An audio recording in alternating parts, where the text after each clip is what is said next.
Hello, hello to our Trew Blue Crew. Welcome to our monthly sew-in chat. This is a time to just, like the name says, sit and sew on whatever project you have going and chat a little bit with other members of the Trew Blue Crew. Get your official gear at trewbluequilts.com, and I'd love to hear from you, where you're joining, what project you're working on. And I plan to be live for a couple hours and get some work done on my UFOs. I have declared that 2024 is going to be my personal year of finishing. I want to clear out some of the long-term unfinished projects that I have sitting around. You know, I started these projects because I was in love with the pattern and I want to finish. So I'm going to take advantage of our time together. Today, I am working on some of the animals from this pattern by Elizabeth Hartman. It's called Spectacular Savanna, and I did a recap of this project in a video that I shared last month. So let me tell you where I am. I've gotten most of these animals done, so I just have the 3 along this bottom area. I've also already finished the leaves for the top and bottom border. So I am really close to finishing, especially because I was a little more organized than usual, and I cut out my pieces for the blocks that I want to work on this morning. So I will share a little bit as I sew and make progress on this project. And again, I do want to hear from you. I want this to be interactive. So please drop me a note, say hello in the chat, and we will have a wonderful morning of sewing here on the second Saturday in February. Hi, Denise. Good to see you. And Patty's tackling some UFOs. Good to have people joining in these efforts to get our sewing done. And, you know, the process is enjoyable for sure, but we do want to end up with a finished quilt sooner rather than later. So if you have not tackled any of Elizabeth Hartman's patterns, she does wonderful animal themed, usually quilts. And they're not difficult. It's all straight piecing. I don't think I've ever seen a curve in her patterns, but they are very detailed, and she very well laid out in these booklets. And I've got some papers here because there was just one pattern that had a template piece. So as I said, I did all my cutting ahead of time. So there's, you know, a long list of pieces here that I had to cut out. I'm going to be working on the rhinoceros today. And I mean, such great details. She gives you a layout of the pieces, so you know from the overall piece of fabric that you need, you know, what order to cut in to be efficient. I am working all from my scrap bin, so I just kind of choose the colors and will hope they fit. The other nice thing about these patterns is she gives you the text diagram as well as the picture layout. I'm very visual when I quilt, so I go off the pictures most of the time. One thing I did do to stay organized was I had some little stickers set aside in my desk drawer. You know how we accumulate all those things. And I just put a sticker with the letter of the piece as I was going down the list of my cutting instructions, so that everything, here's all the pieces for the rhinoceros, and they are all labeled. So I will be able to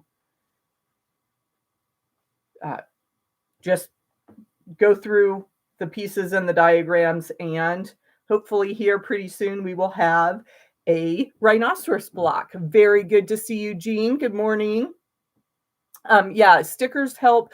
I have seen some numbered and letter pins, and a friend of mine, Belle from Seams Sew Me, has some paper clips, jumbo paper clips that she's embellished with some letters, and I need to get a set of those. They would come in very handy.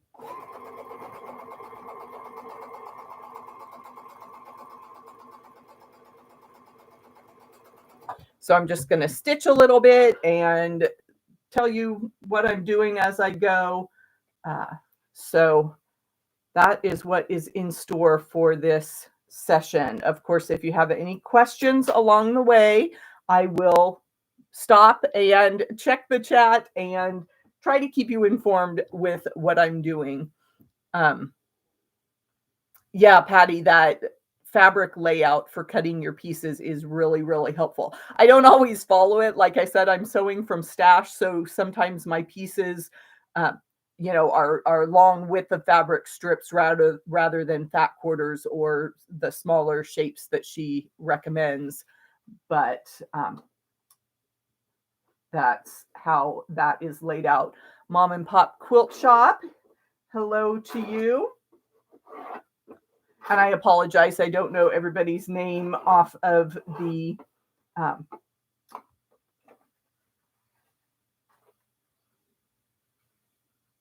off of your handle. I was trying to think of the word. And so for the rhinoceros, they have you cut out a big triangle, and I'm just putting the borders on this for the horn.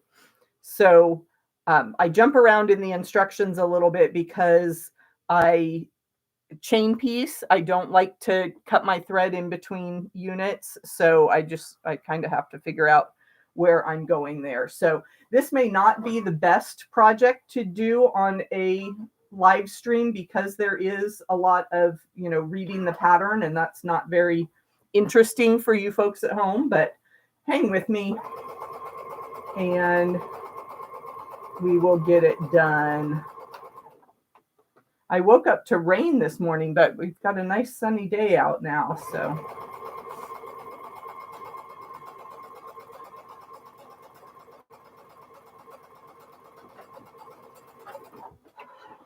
And as I get these pieces sewn together, I will tell you about my fabric choices from my stash.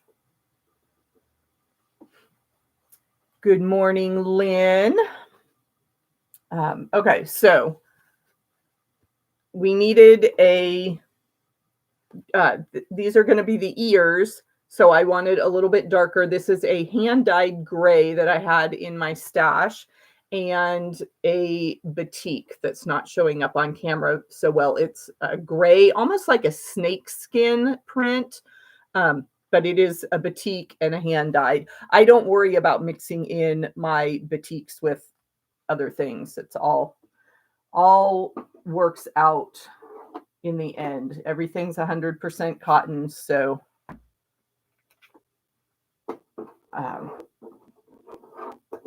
when I am sewing on YouTube, I do not iron. I don't have a little craft iron that I can keep near my machine, and my machine is on a L-shaped desk unit, and I'm kind of blocked into this corner of my room, so it's hard to get up and down to the iron.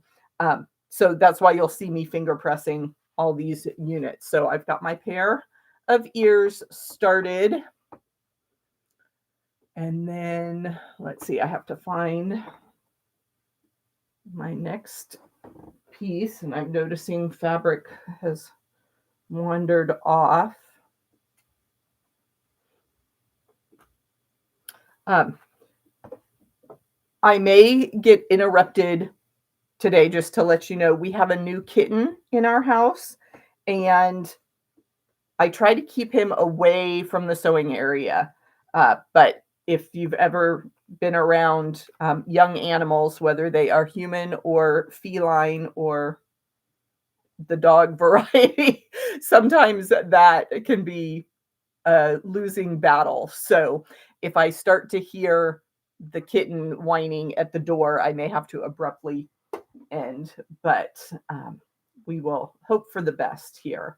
And now I need to make sure that I put my corner pieces in place to sew these kind of stitch and flip corners and get my right and left ear. That is one thing you need to be careful of with Elizabeth Hartman patterns, is that, you know, you're making animal faces, so they need to be right and left. And I'm checking. I don't mark fabric. I have a line drawn on my machine bed. I just took a Sharpie and a ruler and went straight down from my needle position so that I can sew these diagonal seams without marking the fabric. And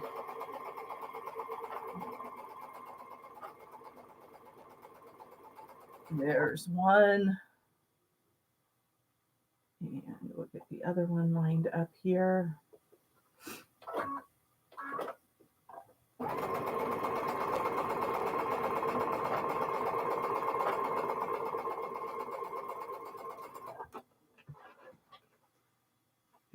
And there we go. Okay, here is my rhinoceros horn. This white fabric actually has a really, really subtle gray geometric print that I think is very cool. So let me get this finger pressed, and then I need to, it looks really funky, but she gives you enough fabric with these pieces that you then cut it down to size. So that part is out of the way. And then the next one are these.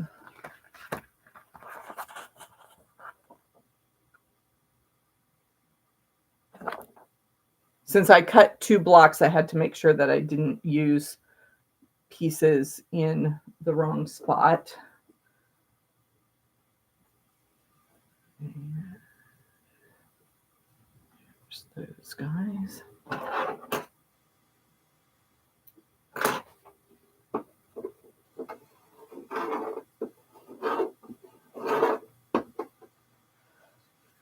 So we are making progress. You always need more room than you have to get. I need like another little table to get things all spread out here, and I just don't have it. So we'll be moving around a little bit.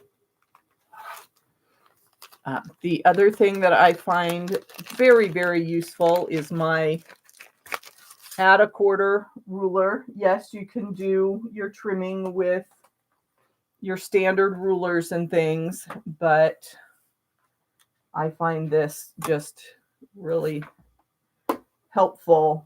So stitch and flip corner, I need to trim away all this excess fabric and those excess layers. So I'm going to lay my add a quarter ruler right on the seam that I have just sewn. And then, let's see. I love to save these bonus triangles because that's a pretty good size unit. But it's one of the triangles is made from 2 different fabrics, which isn't a problem. It makes your next bonus square a little bit different as well. And then we're going to put another stitch and flip corner here.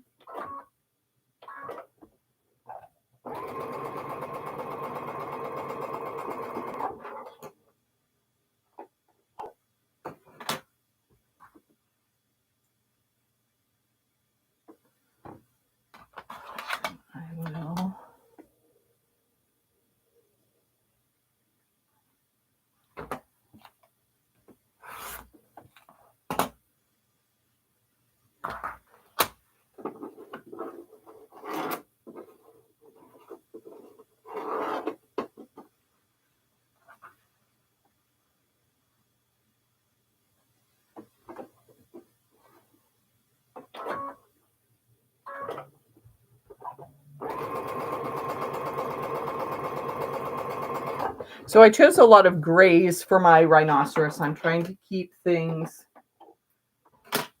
fairly realistic on this quilt.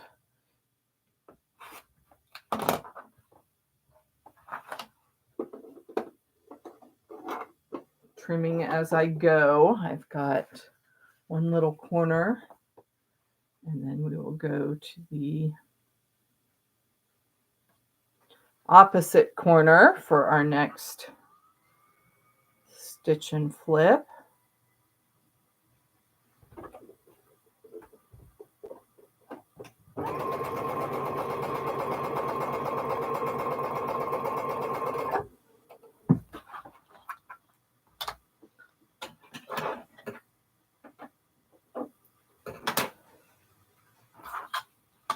I have found a whole new group of quilters of YouTube to hang out with. I met Chris from Sew the Distance several years ago, right when she had been starting out, and we chatted about one of my vintage quilts. I won't say antique, but it was made by my great aunts in the 1940s. And so I chatted with her about that back in 2021, I think. And I saw recently that she was on kind of a panel discussion with the guy who sews, Sean. So I've been following him. He has Saturday morning live sewing sew and chat time as well. So it was fun to wake up and see him this morning. So if you were on that live stream, hello again. Patty asked, can you do animals in non-realistic colors? Of course you can. It's your quilt. I liked the look of the pattern cover, so I kept my fabric choices similar to that. I did use blue for the zebra stripes instead of a pure black, but they're pretty dark blue. So that one, and then of course the wild prints. I use a really geometric wild circular print for the elephant ears, but otherwise everything is pretty fairly normal looking. I don't have any green or purple animals showing up in my zoo.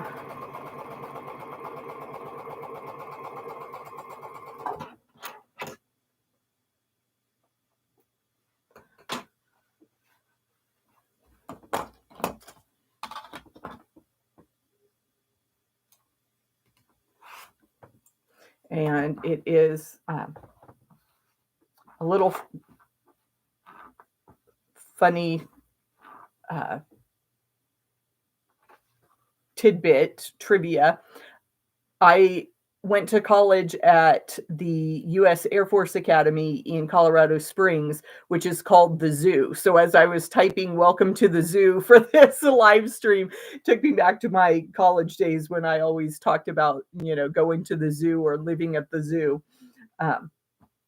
Different connotations for different folks. So okay, so I've got my ear unit. This is the gray background, so just a hint of contrast there with the dark gray of the ear for my rhinoceros. So then I have to figure out my next pieces here.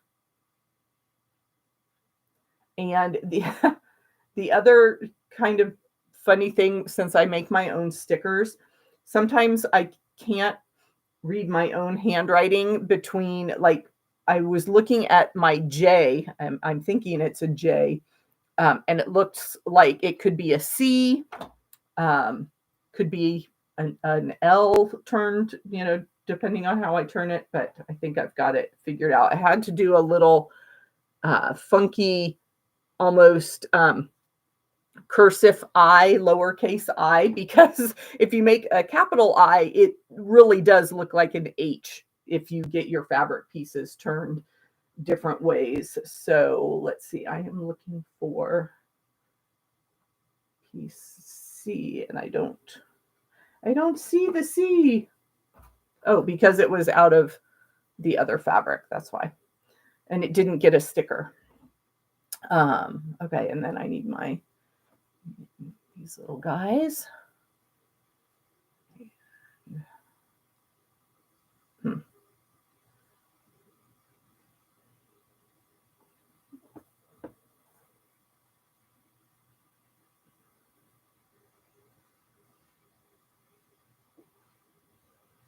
Hopefully I've got those cut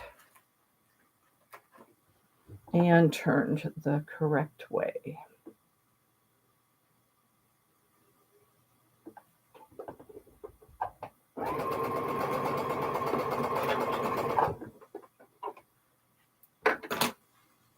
And there's my other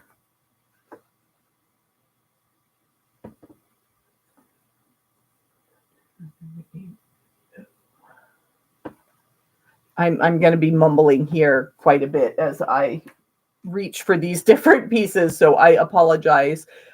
If you can't hear, you're not missing anything. I'm just talking to myself.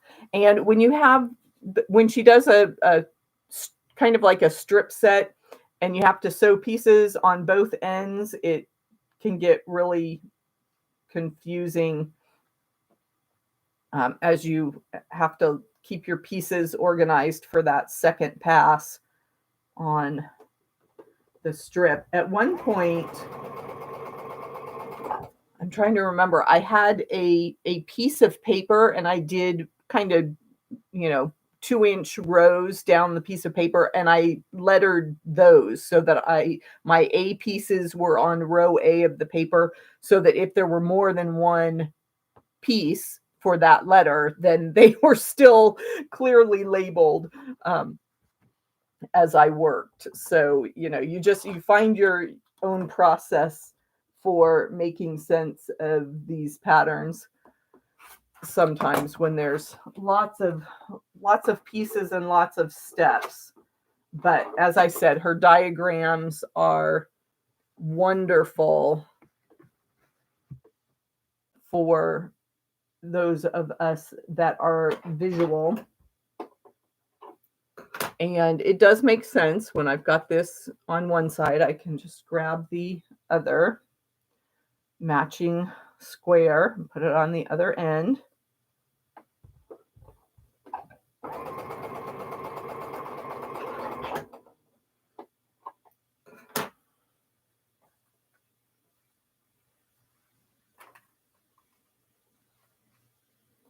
I'm saving all my stickers on my ruler bag. I don't know if I'll be able to use them again, but in the interest of possibility, we'll keep them around.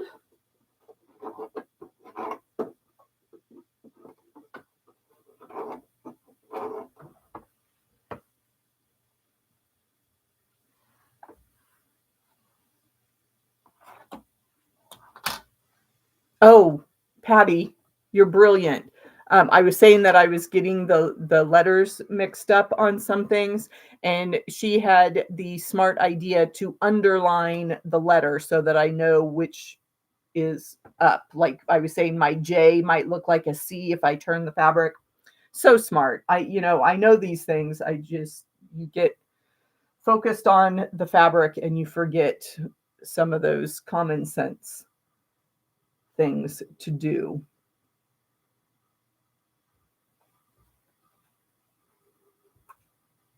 And it's not a huge detriment because you can always, look back at the directions.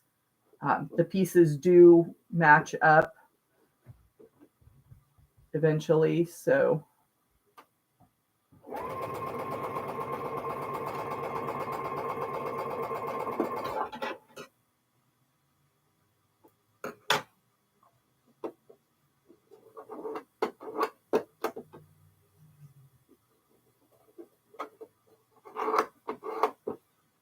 And then I've got a gray solid next to that gray batik. Okay.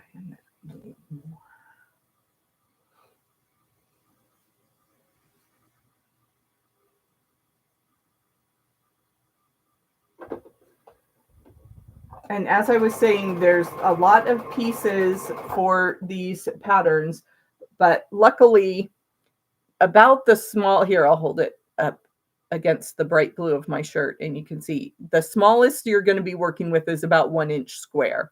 If you have smaller pieces, she gives you directions to cut a little bit larger so you can trim down. So as long as you're not too scared of 1 inch pieces, you can work with Elizabeth Hartman patterns just fine.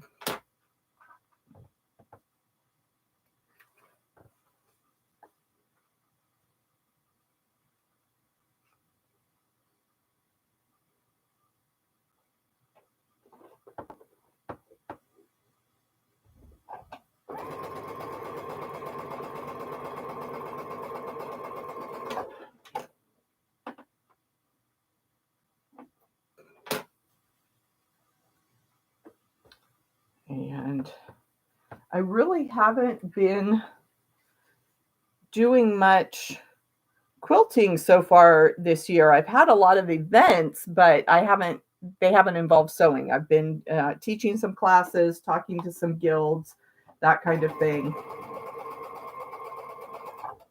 which is fun, but that's another reason why I schedule these sew days so that I actually can have some fun quilting. Last year was so busy with the little bit different block of the month, and I have plans for some more blocks in the little bit different collection, but I'm going to wait until I think April, May timeframe to roll those out. It'll just be 6 more blocks for the little bit different collection. So I don't have the kind of built-in topics, sewing topics to do that you would have if you're doing a block of the month program.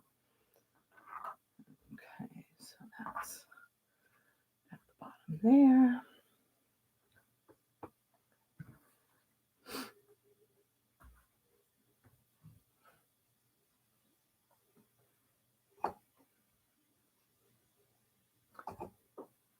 So I told you I saved the bonus triangles that I was cutting off. Some of them are too small. I'll save the bigger ones. These little ones go in the trash. So I've got my save pile over there. Got that. Where is it?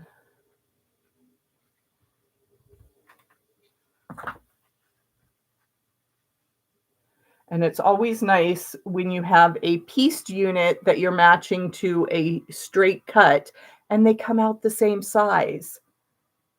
So assuming that we cut correctly, that means I am sewing accurately today. Hooray, hooray.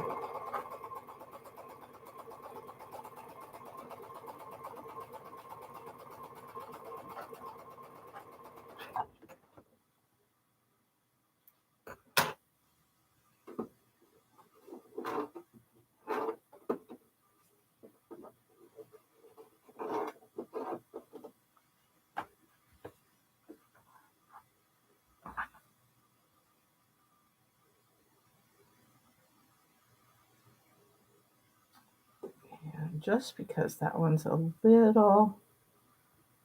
little uneven, I typically don't bother with pins on, straight units. That's not too overwhelming to keep in place just with my fingers, but I do want this to work out nicely, and it's always better to be safe than sorry. So I will pin that one little piece. And what do I have? So those two need to go together. And I need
This is the chin, and those are the nostrils there. So this is ready to sew onto the upper part.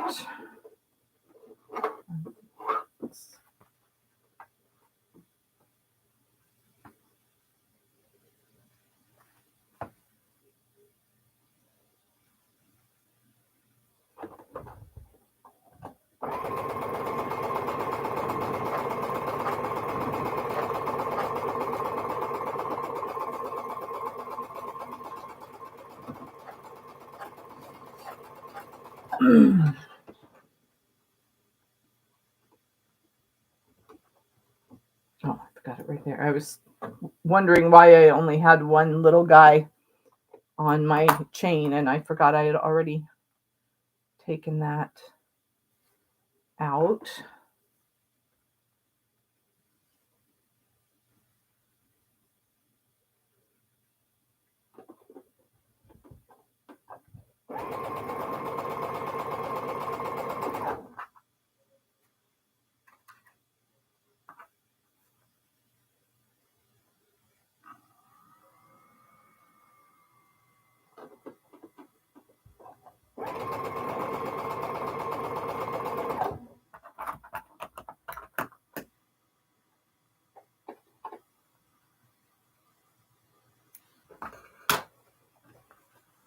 Okay, and there is the lower part of the face.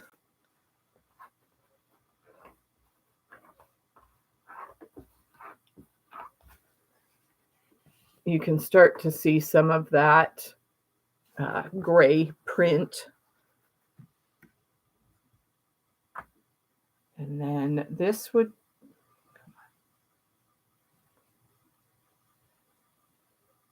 be a time to open up that debate of if you are a press open or press to one side kind of quilter. I do whatever is easiest at the time, but for these, I am finger pressing them to the dark fabric. We've got that, and we are going to put those.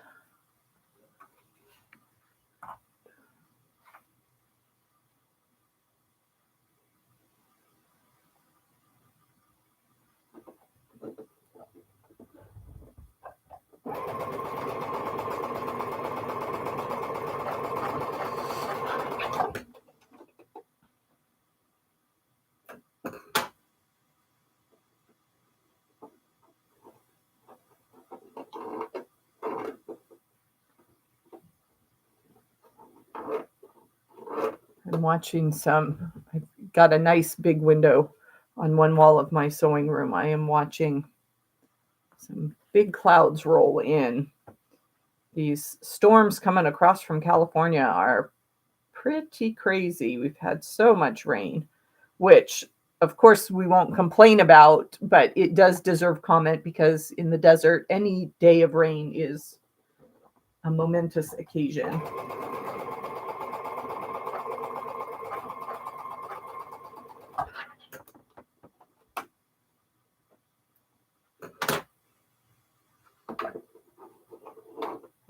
And then talking about pressing, I press to this unit that does not have any seams. So when I have a row that's got seams in it, it naturally wants to press up towards that plain unit. So just some tips as you are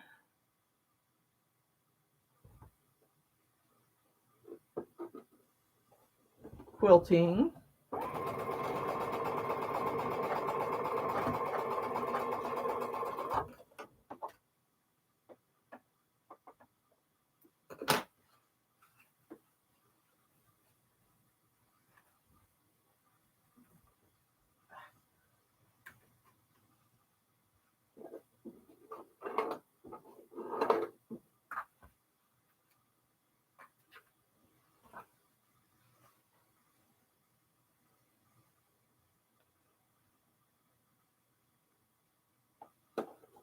So these blocks do take some time and attention to detail, but they are so stinking cute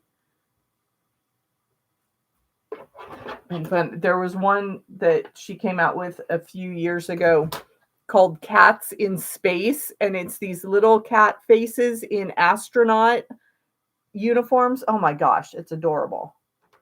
Just makes me laugh.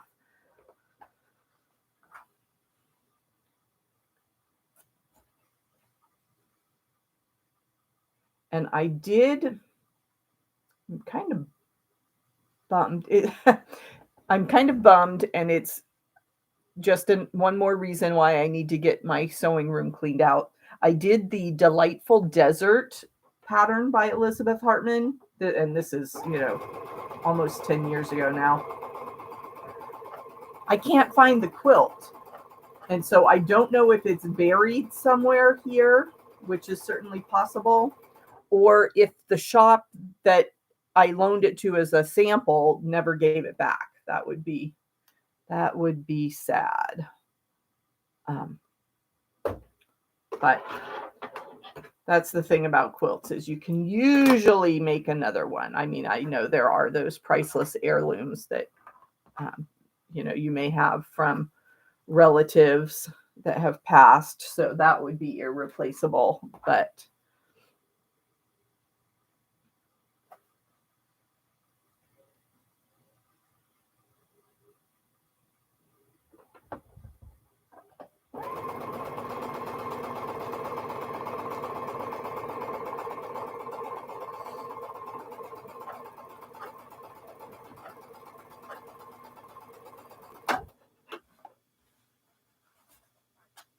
okay, we are cruising right along. I only have 4 more little stacks of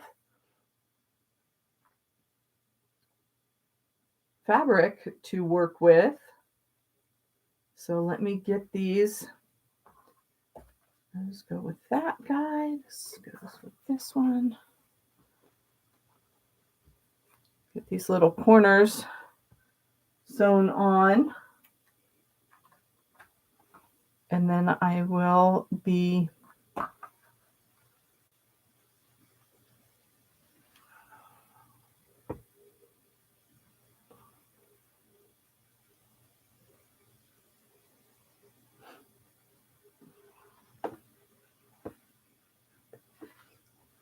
I had to double check because this piece of fabric is not quite square, and I had to make sure if it was tall and skinny, hot dog or hamburger style.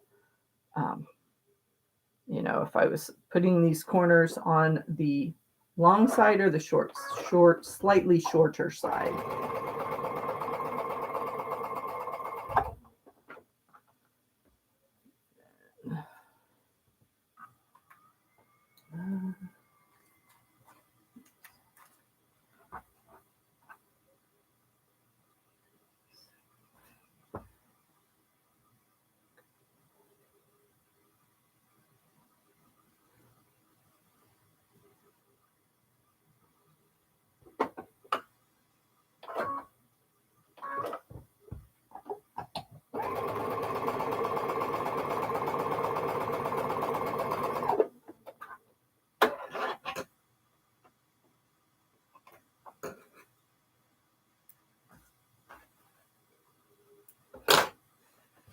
These are my eyes.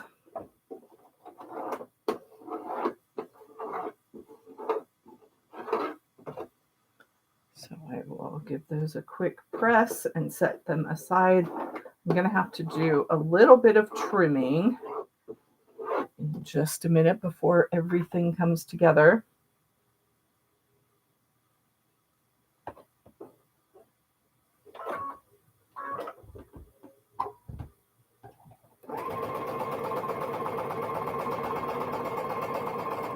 This is turning into a lot of sewing and not as much chatting. I apologize, but like I said, I do have to pay attention to my pattern instructions, and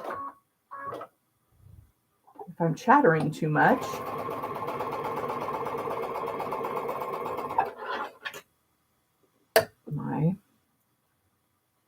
block will not come out right. Okay, so I'm ready to do some trimming.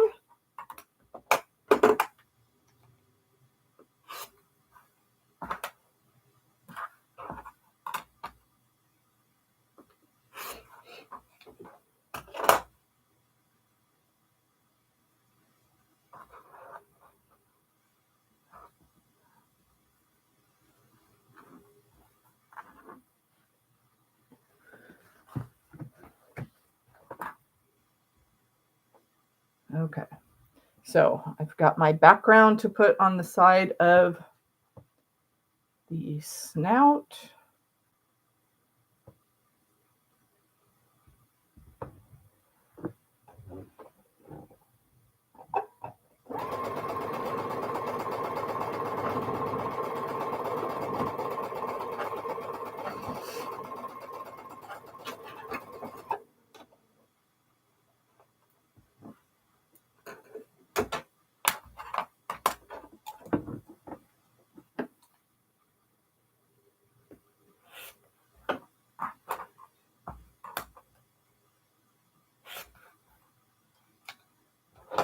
Okay, and while I am standing up here, I like to trim when I am standing up. It just makes it easier on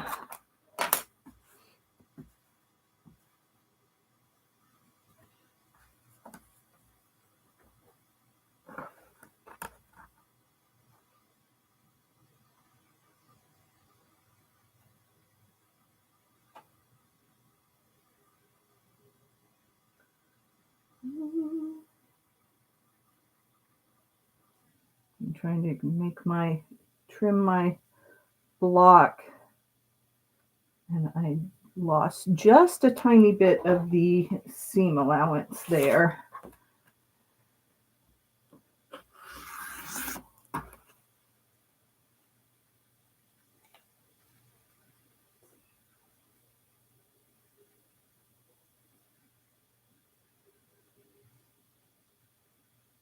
Okay. Whew. I was reading the instructions and the measurements looked way, way off, but it was a step ahead of where I was. But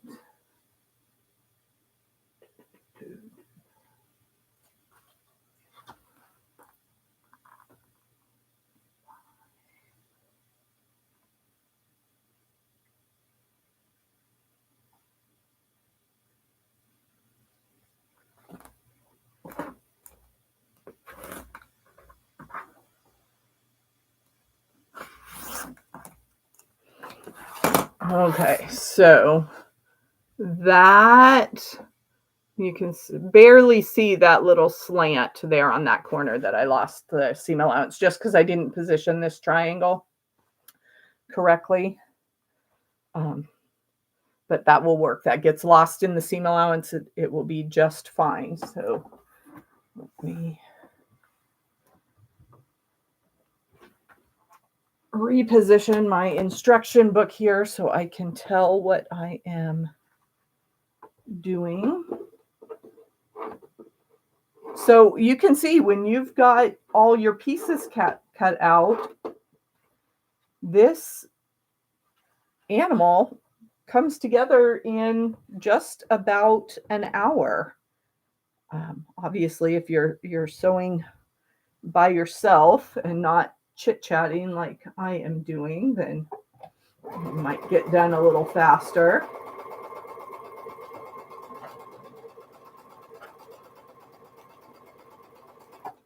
Got that.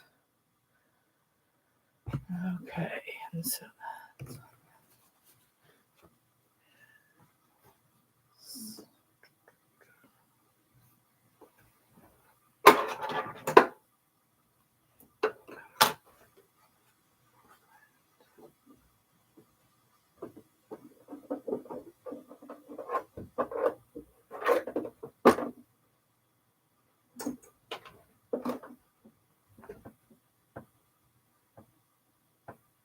I've got right and my left in the correct places. That's always a good sign.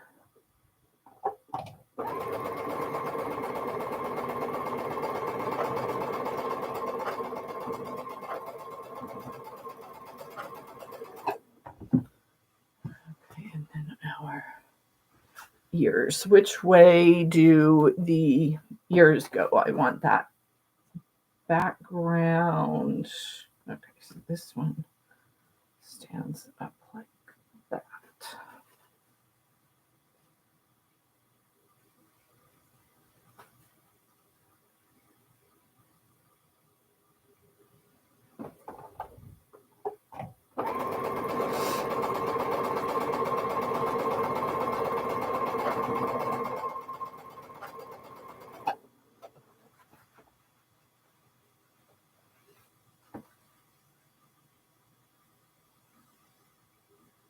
As I'm sewing these ears, I can just imagine them twitching.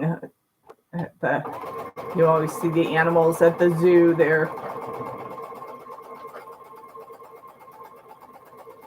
standing so nice and still a lot of times, and just that little flick of the ear. Okay, what I've got now, the eye and the ear on the right side. And this one, I have a thick seam here where this background corner touches this background stripe. And so I am going to press that open just because it reduces some bulk there, where you see this seam was pressed to the background and this seam was pressed to the background. So if I press that open, reduces the bulk just a little bit.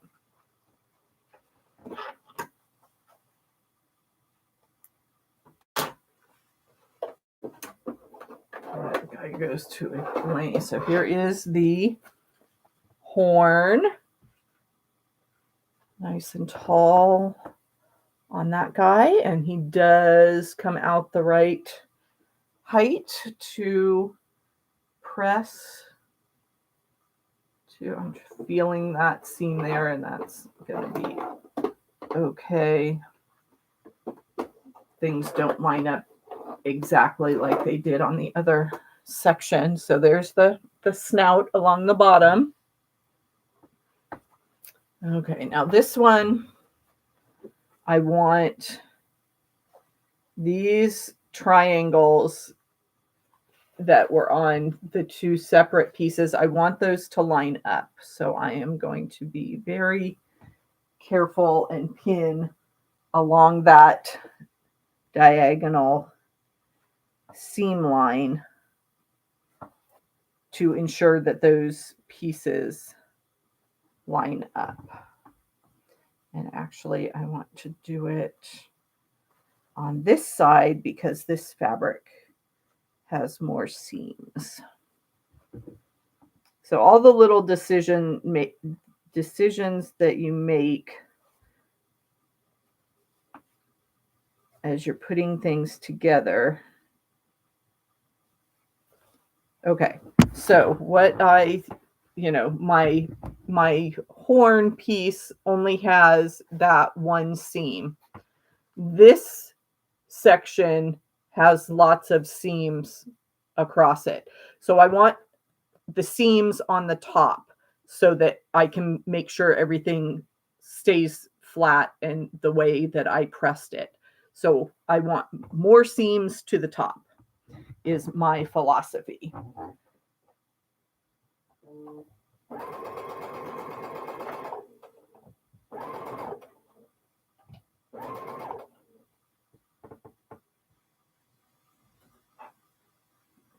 Okay, and we are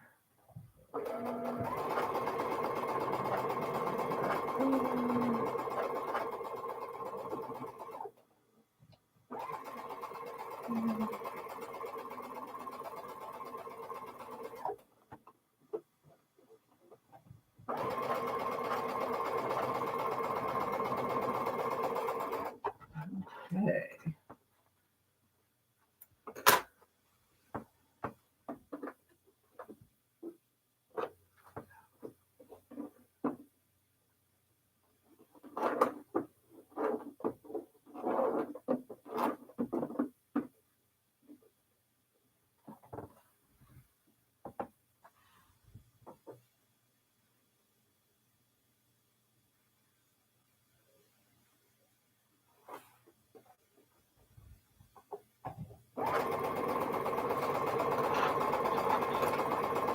put a little leader ender unit in there since.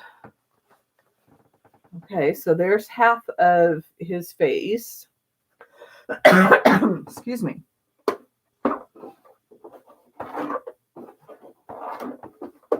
And even with, not too bad. I was checking, even with that pin, that triangle didn't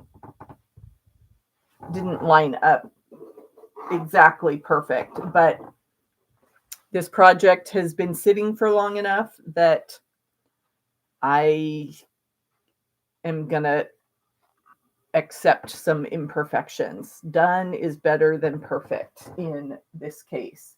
This quilt is just for me. You get to decide what level of tolerance you have for mistakes. So I'm going to do the best I can and move on. Hello, Teresa. So glad you are with us. What are you working on today? I am just about to finish up a block from my Elizabeth Hartman Spectacular Savanna quilt.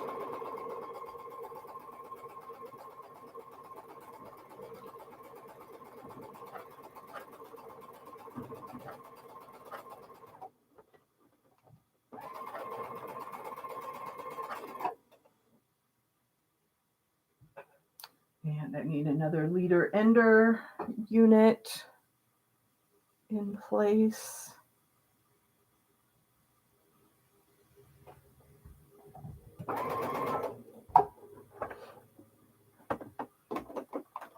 And for some reason, my sewing, I get this red warning light occasionally, just randomly. I think my machine is due for another big spa day to get all cleaned out and oiled up. I feel kind of ridiculous having this big machine. It's a Baby Lock Aria, and it's got, dozens of stitches, and I use one. I use my straight stitch. Occasionally, I use a zigzag, but very rarely.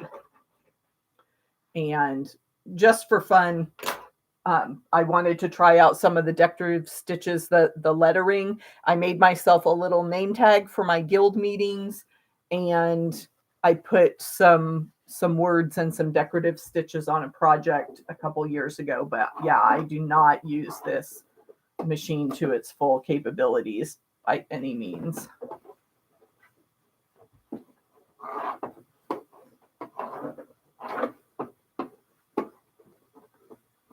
So maybe in another 10 years or so, I'll get, ooh, that point came out very nice. Gold star for me. You got to celebrate these little wins, people. Oh, fun. Teresa's working on a pillow to go with a quilt for her granddaughter. So there's the top of our rhinoceros. This white fabric isn't showing through on the camera very well, but I do have a white horn on my rhinoceros, and I will add his snout here for the last seam. And then we'll have fun show and tell.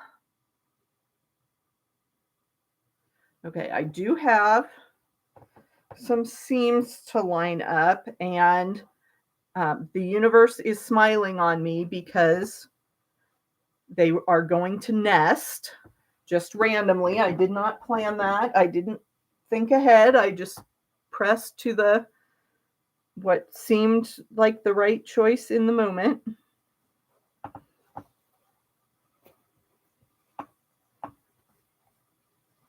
And there's a little bit of bulk right there, maybe because I didn't. I'm coming in at an angle on some stuff. Okay, so I've got that all lined up. I just put the 2 pins where those seams will meet. Everything else, just kind of play it by ear.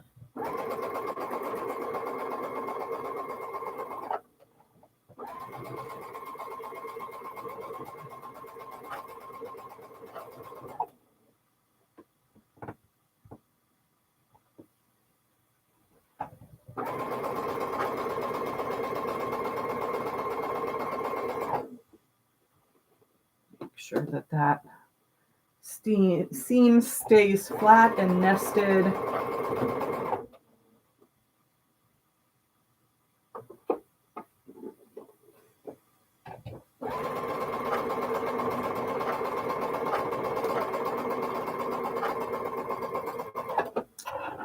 Okay.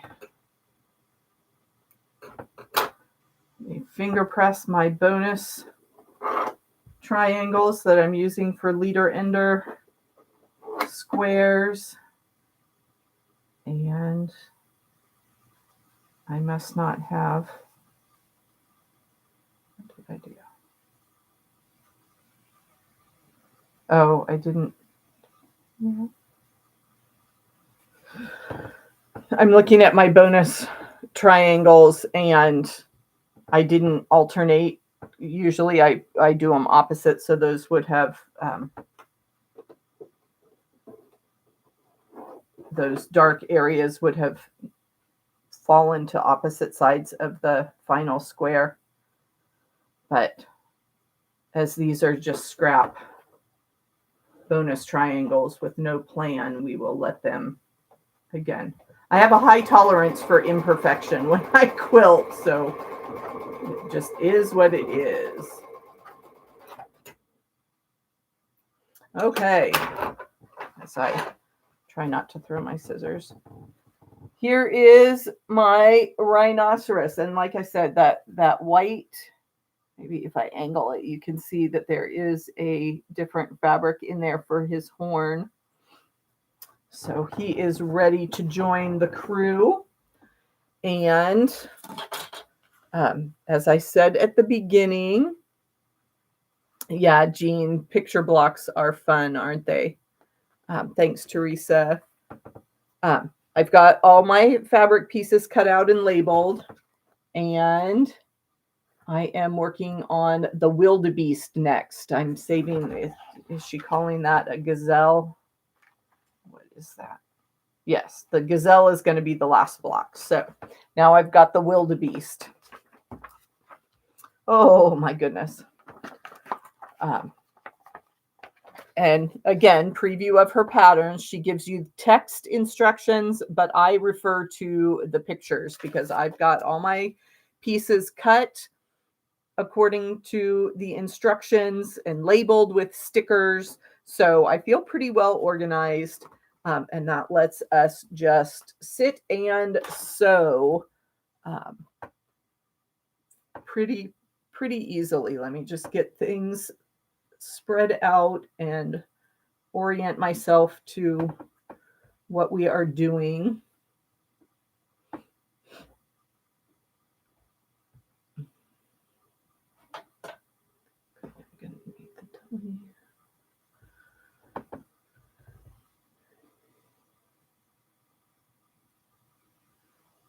And again, Elizabeth Hartman, there are a few pieces. This one's only about an inch wide by an inch and a half or so. So as long as you're okay with a few pieces that are that small, then you are okay with her patterns. Everything is straight lines, so you don't have to be too worried about that aspect of it. And C is way down at the bottom. Obviously, I went in order. There are my C pieces.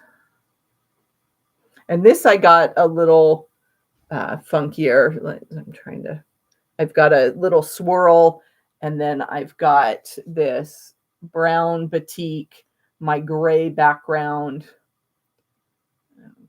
Okay, so I am making mirror images, so I have to pay attention to my right and my left.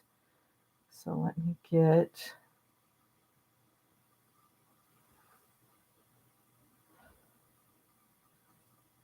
those lined up the way they need to sew. And here we go for the wildebeest.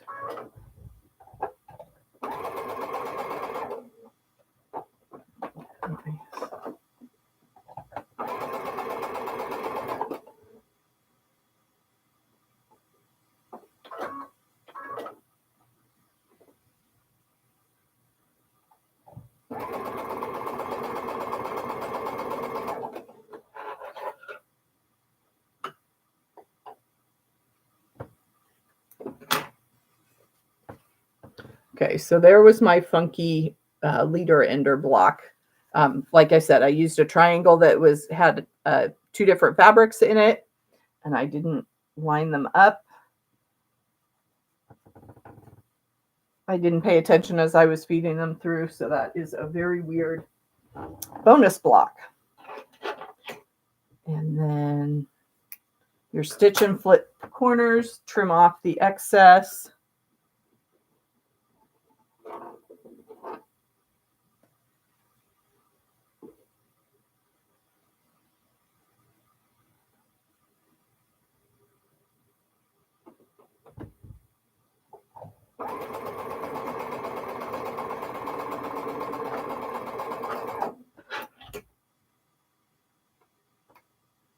There's that one.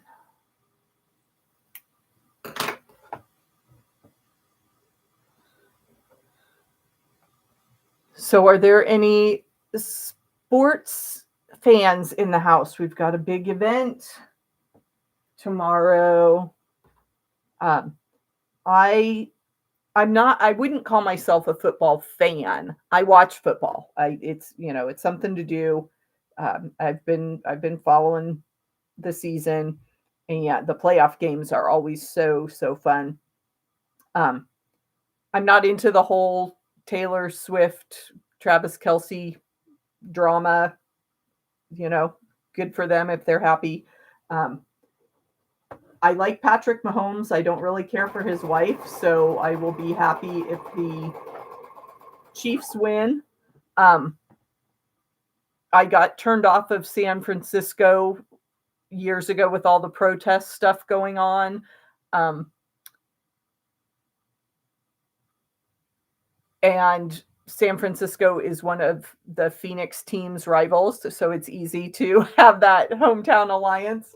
But on the flip side, the San Francisco quarterback went to high school here in the Phoenix area, so we've got that hometown fan situation going on. One of our local boys made good, so there's a lot of fun stories to watch with the Super Bowl, and of course the commercials are fun, and the halftime show is going to be a big deal. So yeah, lots of fun. I'll be home to watch that tomorrow. Okay, here's our first little unit for the wildebeest. Teresa, I am following the pattern booklet from Elizabeth Hartman. It is a pattern booklet with the diagrams, but it's regular traditional piecing. It's not foundation paper pieced. Okay, and then I need these.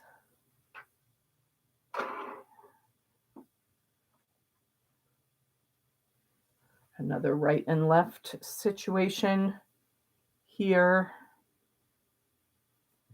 for my next little units.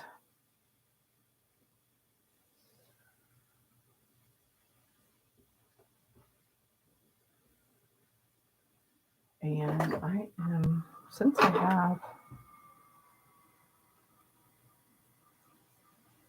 a pencil handy, I didn't mark the whole block because I told you I use the bed of my machine to guide me when I am sewing on the diagonal. I just wanted to remember that right and left orientation as I feed my strips under the machine. I want to make sure I turn them the right way. So just made a little pencil mark there so that I know which direction I'm going with those. I've got this big guy.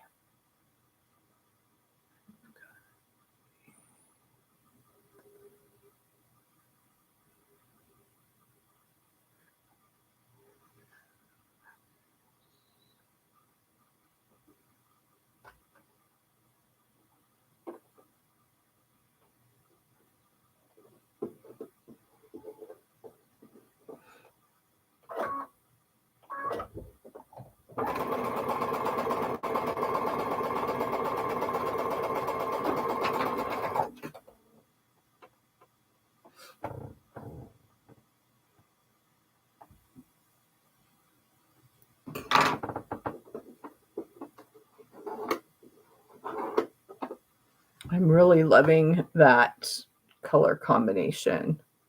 Can't really see those swirls, but it's a nice soft creamy tan next to that gray.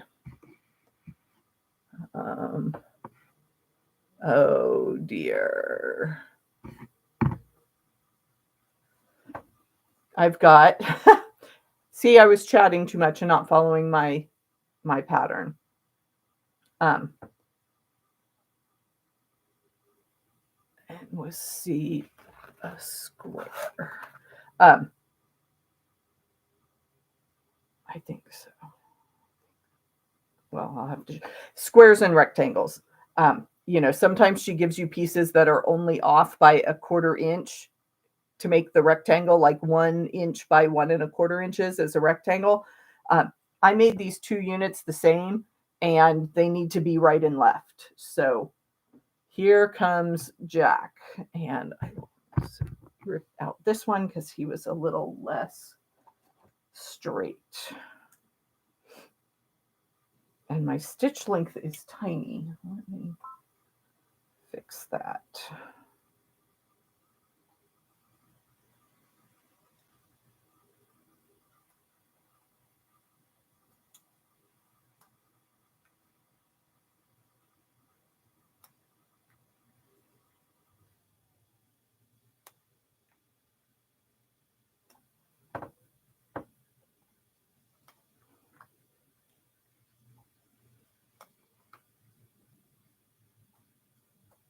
Okay, some general reminders. Let's sit up straight, get our shoulders back, drink our water.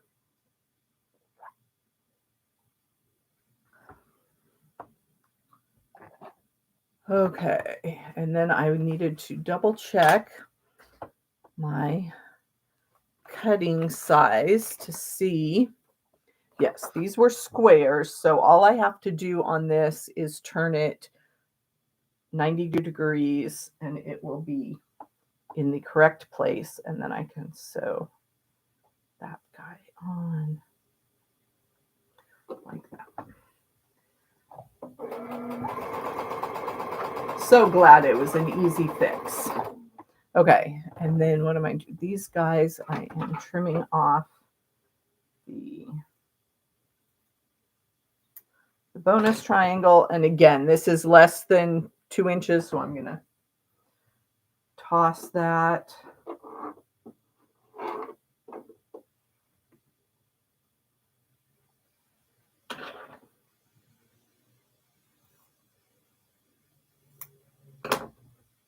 I've gotten pretty good at eyeballing my 1/4 inch seam, so I can trim that with scissors.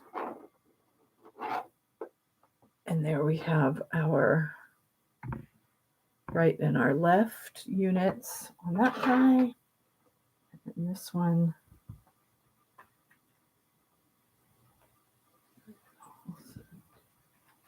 my ruler bag's getting pretty full of those stickers. Let me turn it over. This is one of the days that I'm going to go downstairs when we're done here, and I'm going to have thread all over. I'm going to have random stickers in places. My husband's going to go, what were you doing?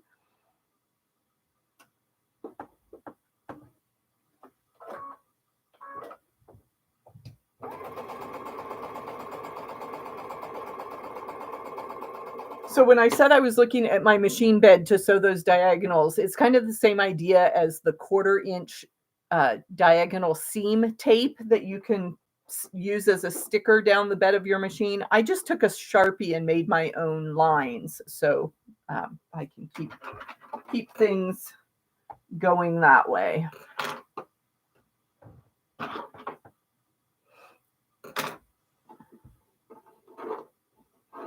Okay, much better. Now I have a right and a left hand unit for those guys. And I'm working on this orientation. So I'll get the little piece in place next. F.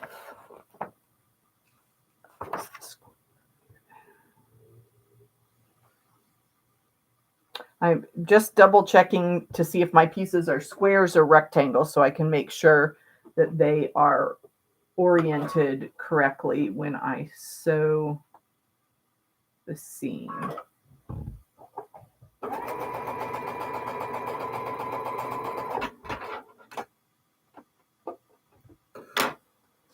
And I'm eventually going to be trimming bonus triangles away, but I'm not doing that until I get all the pieces sewn on.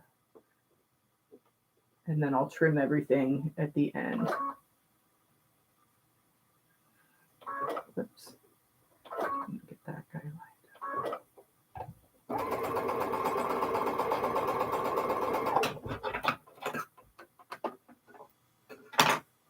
So 3 of these corners are getting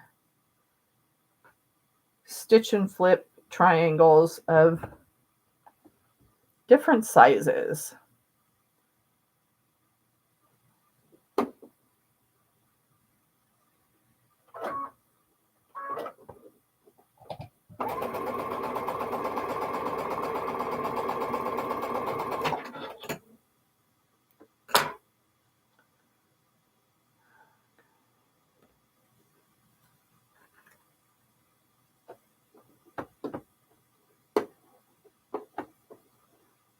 And I will not be able to quilt next weekend because I am taking a trip. We're having a mini college reunion.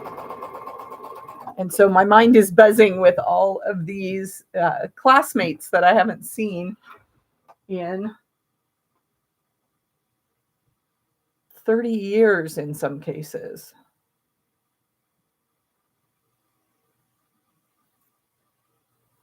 And I have to make time to go shopping this weekend because I don't have any cold weather clothes. I live in Phoenix.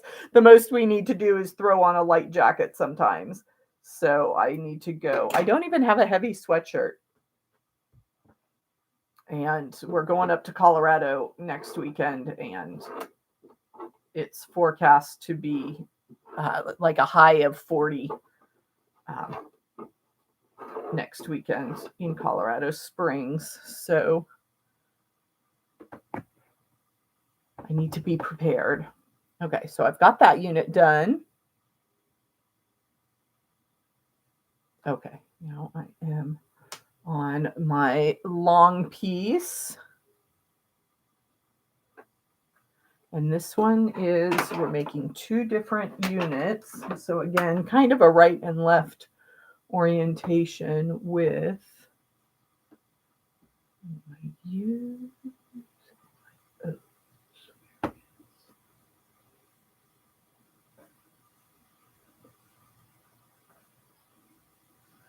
Okay.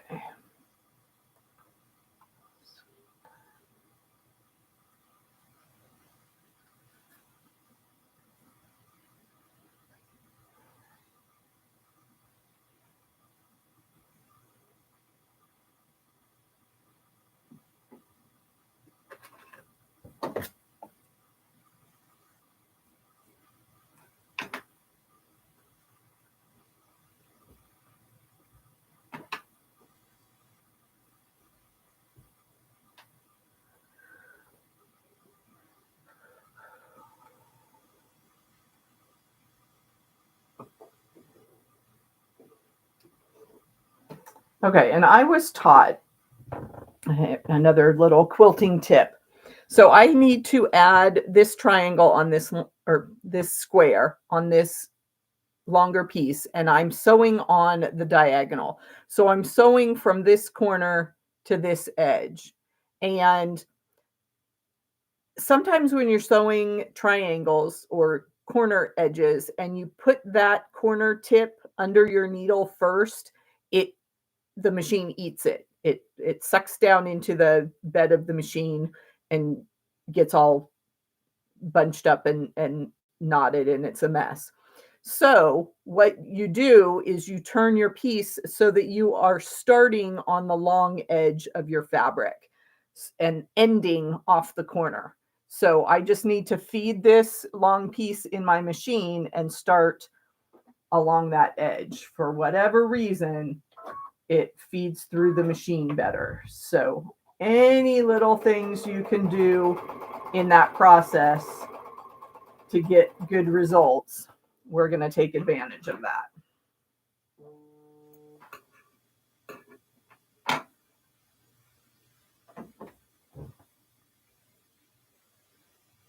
Sorry, my daughter has an urgent text. I think she's trying to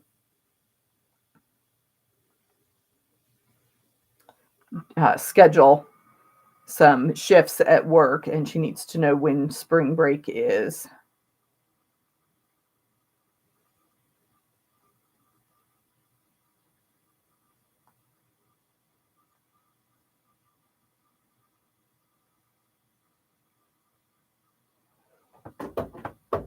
Okay, so she's taken care of there. We can trim our excess fabric from this little guy.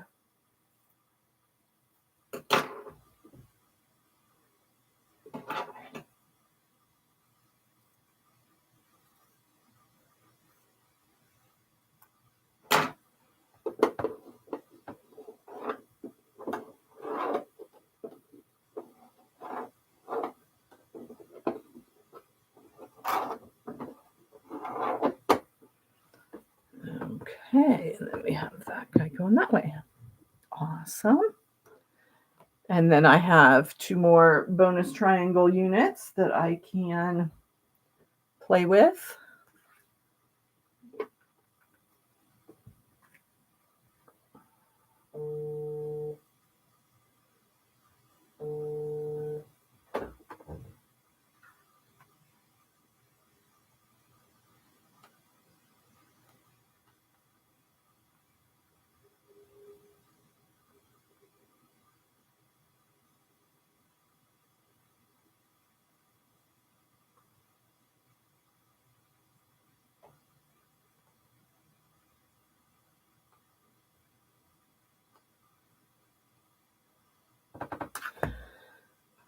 Trying to teach my daughter a little bit of independence. She was asking for vacation days, and I gave her the start date, and she's wondering when the end date is.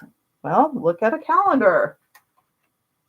You can read from Monday to Friday. Okay, and this guy will come in. Angle the other way.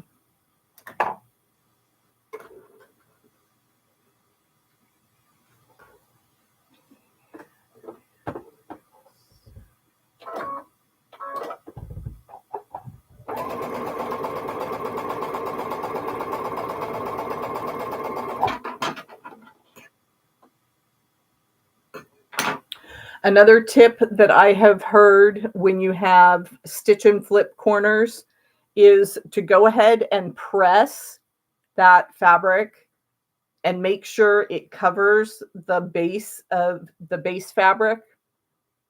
Just make sure that it's all, nice and square and pressed before you trim the layers underneath. Obviously, I don't do that all the time because I am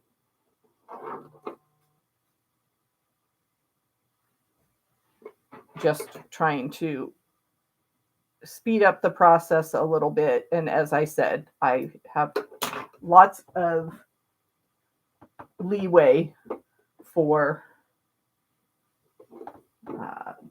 imperfections in my quilts. And if that diagonal seam is off a little bit, in the grand scheme of things, I don't think it makes that much difference. But if you like to be perfectly accurate, that is one way to improve your stitch and flip corners. And let's see if my daughter was able to read. Yes, she was able to read a calendar. I'm so proud. You get ready to send these kids off to college and you realize that there were so many lessons that you didn't get around to teaching them. She doesn't cook much, so I'm worried that she's gonna, be hungry all the time. and have an atrocious diet, but I guess that's all part of the college experience, is figuring out some of these things on her own. She knows we've explained the laundry process to her, but she doesn't do her own laundry yet. So that's another big learning curve that she'll have to get around to. Okay.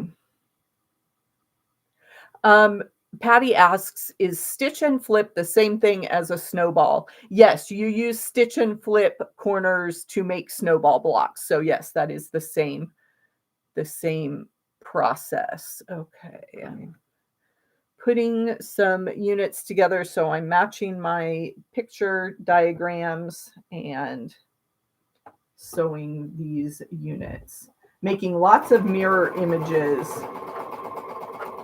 obviously, to get the right and left side of the body.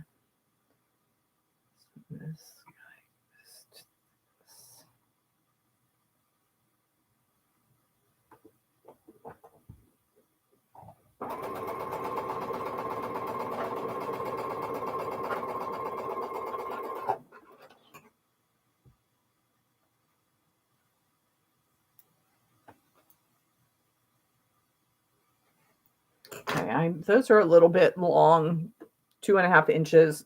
I'd rather trim. I trimmed one with scissors. I'm gonna trim the rest with scissors here in a minute, and that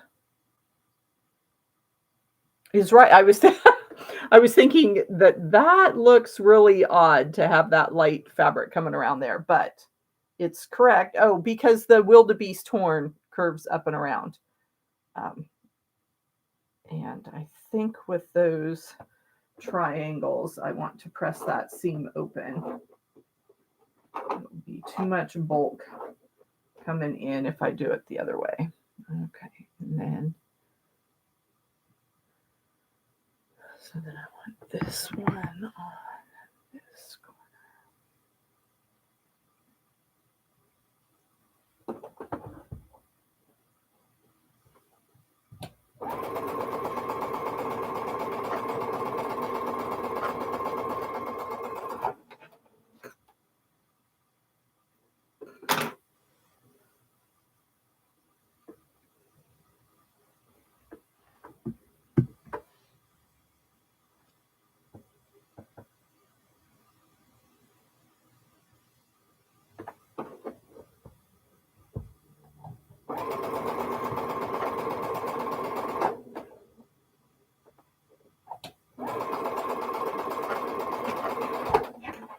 Okay, so let me move some stuff around so I can reach my cutting mat and trim off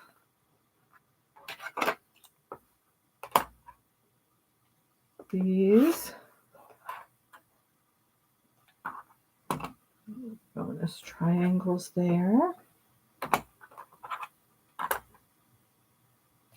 So when I trim my stitch and flip or my bonus triangles, I'm using my add a quarter ruler.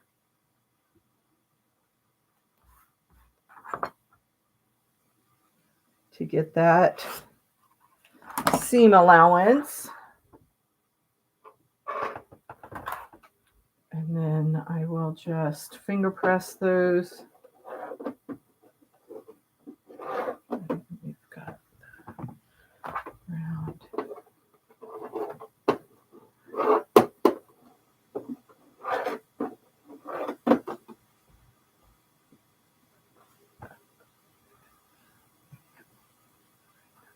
Okay. And our right and our left pieces there.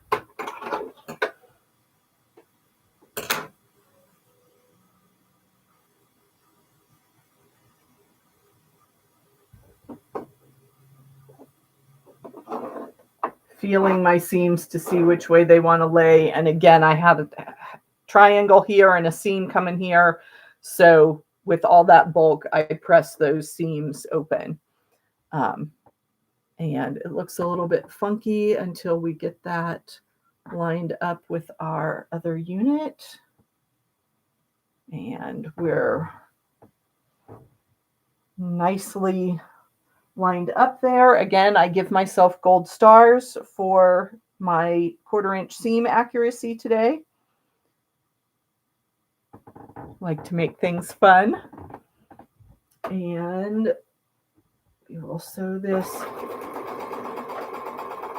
longer seam, which seems very gigantic after working with little 1 and 2 inch pieces.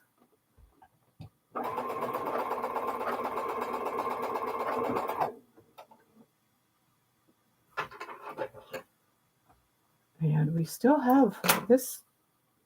This is one of the more intense blocks, although the gazelle, I said I have the gazelle next, and the horns are striped, so I'm going to be doing a lot of small pieces on that guy. And this one, which way does it curve around like that?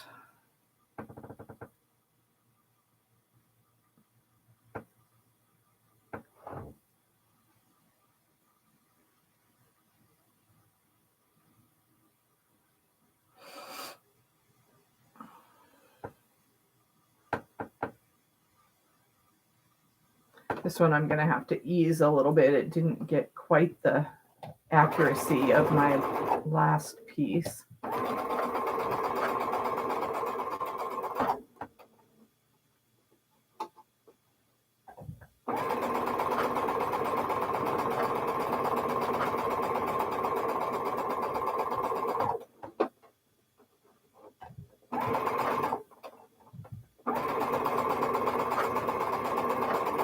If I'm ever mumbling over here and you need me to repeat something, please let me know in the chat.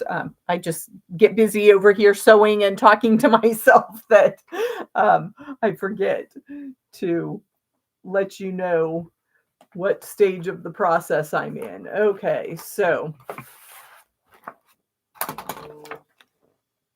I've done my horns here, and I'm ready to do the face and the ears.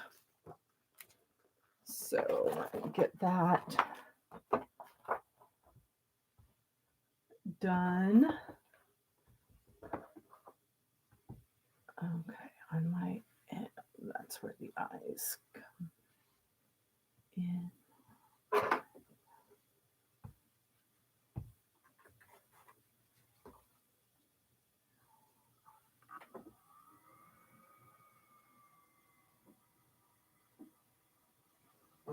Oh my goodness.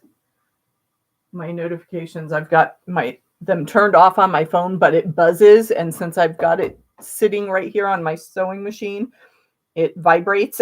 It's probably louder than if it just dinged in the background at normal volume.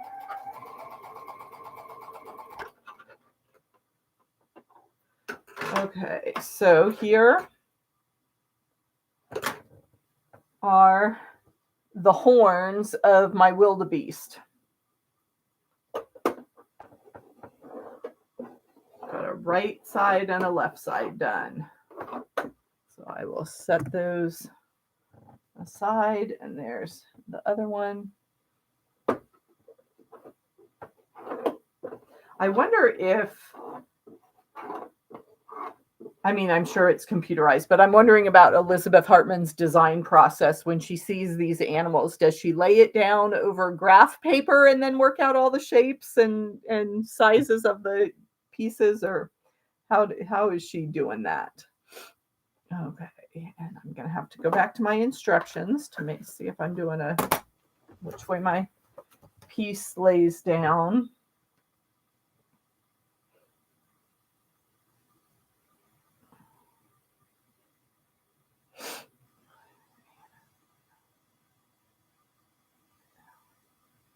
It does not, wait, 5.5 wide.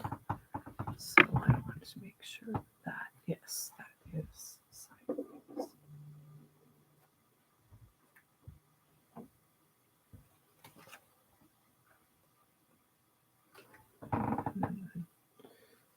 She is.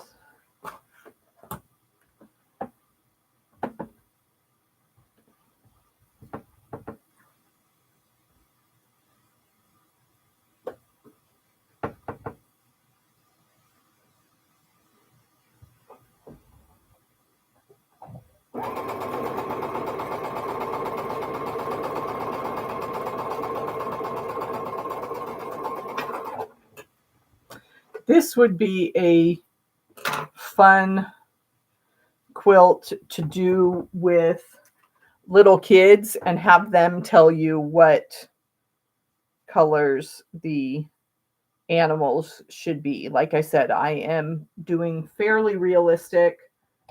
So my rhinoceros was shades of gray. My lion is, the brown tans and oranges, and this wildebeest is brown with light colored horns. But it would be fun to see if if a kid wanted a pink elephant and a purple giraffe. Okay, so then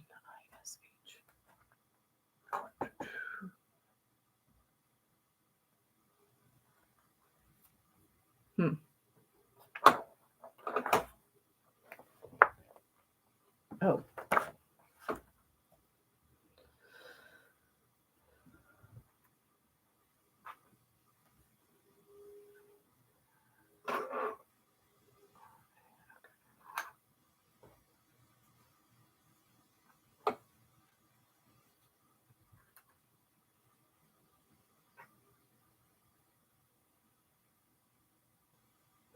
now we're working with the tiny pieces.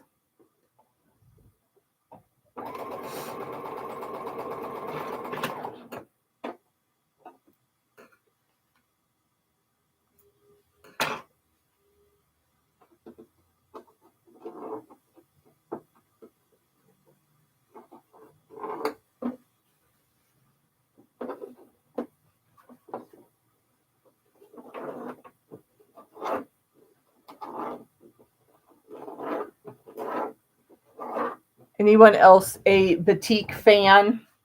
I've got this fun brown batik, but it's really streaky right here. So, interesting thing, I used batik in another block, and I put a short video up on YouTube, so you can go to my shorts feed and see the video. And there were comments from people that they are seeing faces in those batik designs. I don't really see one here. It more looks like, kind of an eagle or some kind of explosion kind of thing. But I had never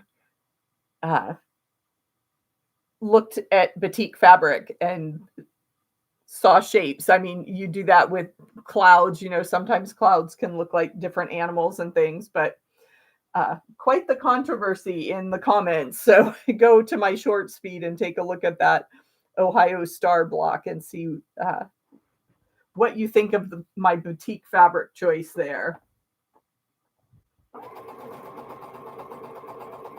But now I can't look at batik fabric without wondering if there are hidden designs in that. Ah.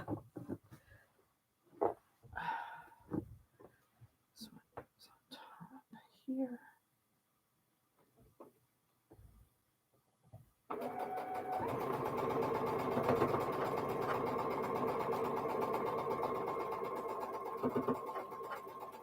And I did learn a new word, because if you see faces in other designs, like wallpaper or something, it's pareidolia. So now you know.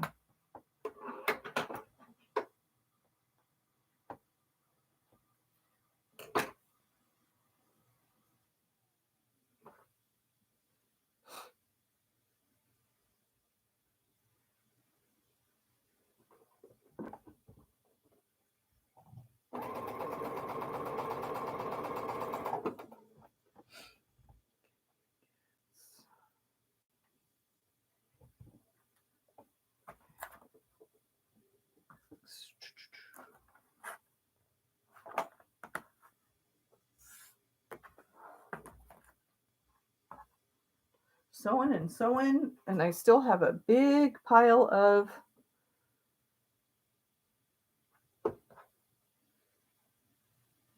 fabric pieces to use up in this block.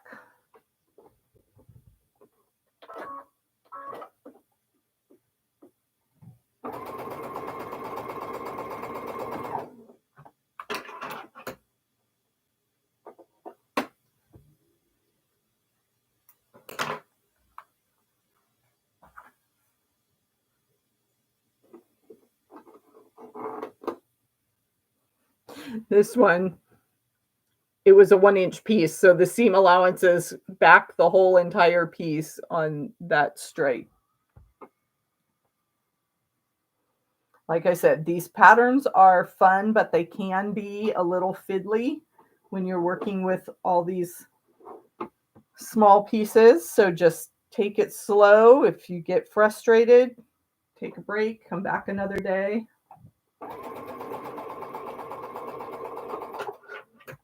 But I think they're a lot of fun. This is Elizabeth Hartman.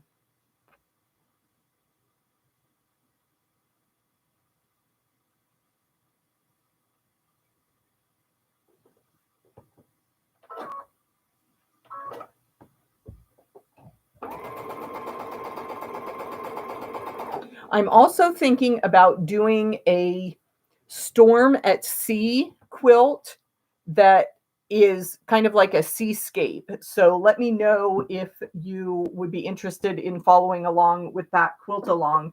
And go sign up for my newsletter at trewbluequilts.com, because I will put all the details in my newsletter as I get started with that quilt along. But as I said, since it's kind of a beach ocean themed pattern for storm at sea blocks, I think I'm going to wait until closer to summertime, just because I have so much going on right now. It's hard. And I said 2024 is the year of finishing. So I want to finish these old UFOs before I dive into a big project like a storm at sea quilt. Talking about things with lots of pieces, that gets okay. And then for the ears on this one, I chose a kind of mottled yellowish tan piece of batik. We're going to put those with these. I'm hoping there's enough contrast there with that more brown color that I chose for the wildebeest.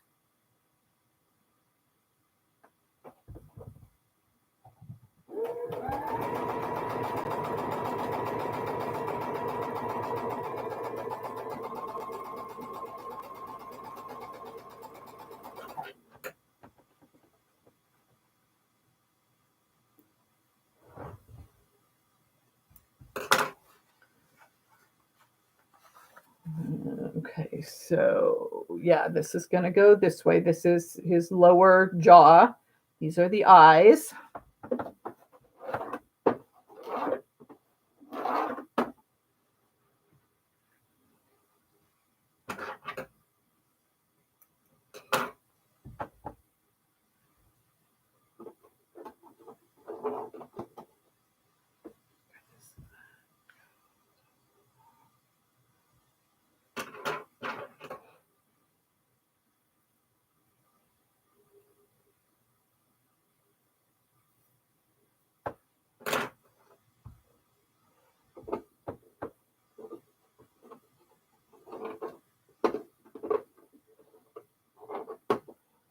Here's the chin with those background pieces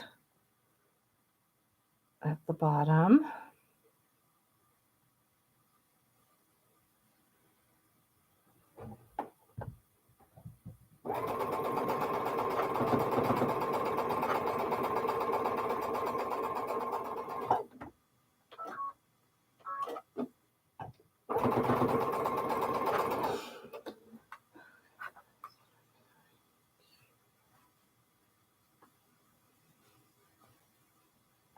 Do one of these? Yes.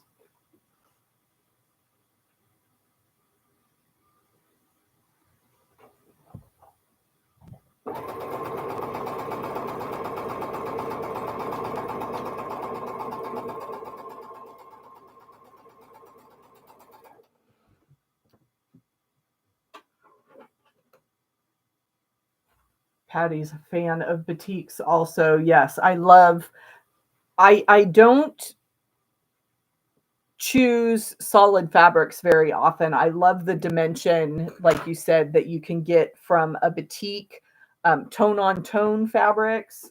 I like those a lot better than just a solid piece of fabric.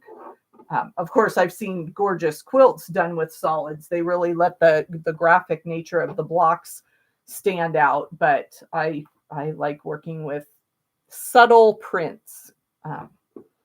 Is what I would categorize my color preferences at. And here I've got my little nose and chin ready.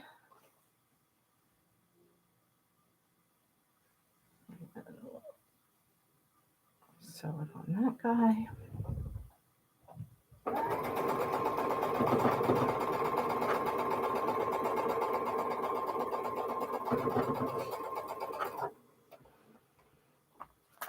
We,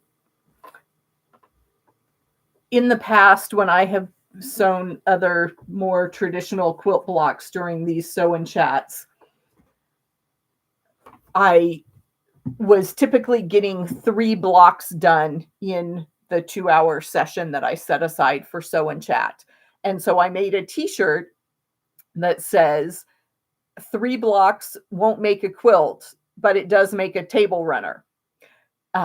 Which we just, during one of the live sessions, we just laughed because I was holding up 3 blocks and it just blurted out that, well, I don't have enough for a quilt today, but I could put these together as a table runner. So if that saying resonates with you, along with the Trew Blue Crew t-shirt, you can find those in my online shop. I love having a variety of quilt related t-shirts, outfits to wear to my sew days and retreats. Let's see, where's this guy?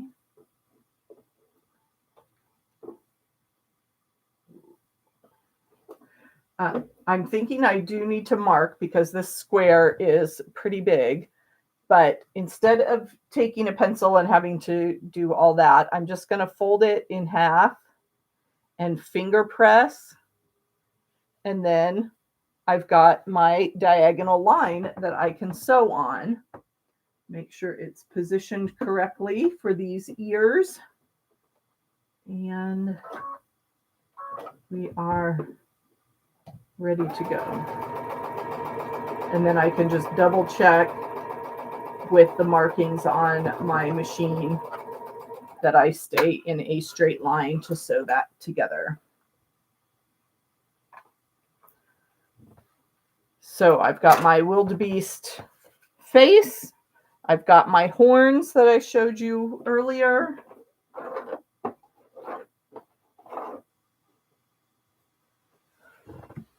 I'm working on my ears.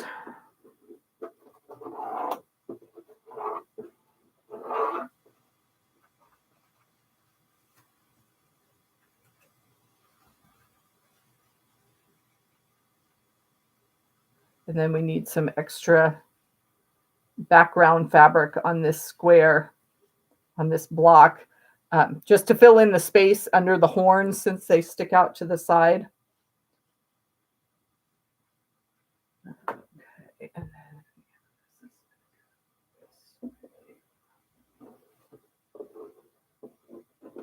double checking my pattern to make sure that I've got my fabric lined up correctly.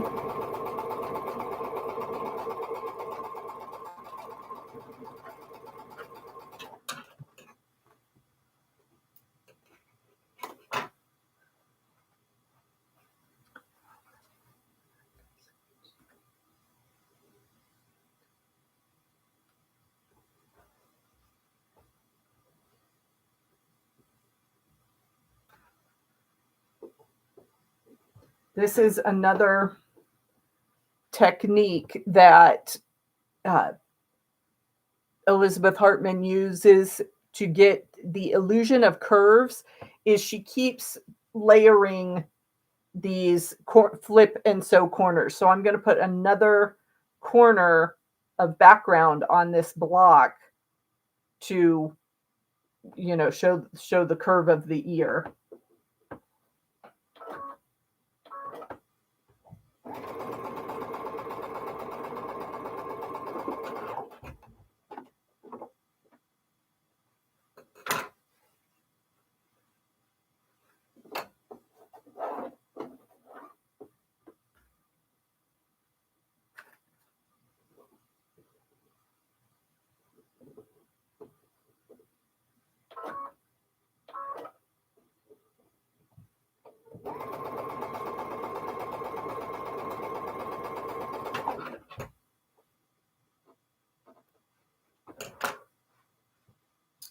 Okay, I want to stand up to do this trim.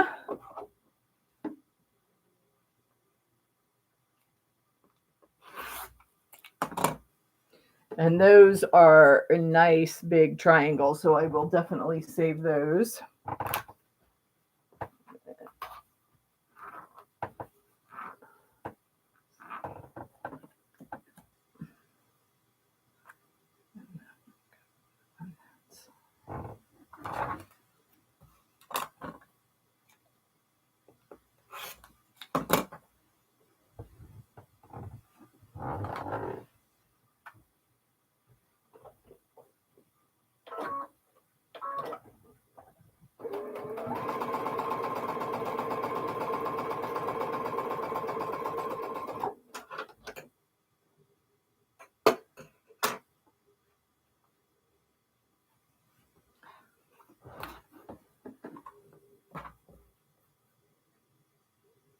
I hope you are making good progress on your projects today as well. After today's session, I just have one more block, and then I can put all my animals together. So I don't know if I will get to that before next month's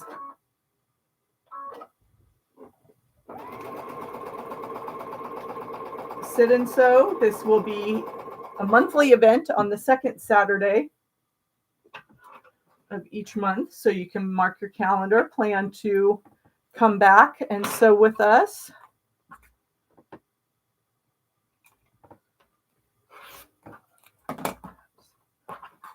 Get that one.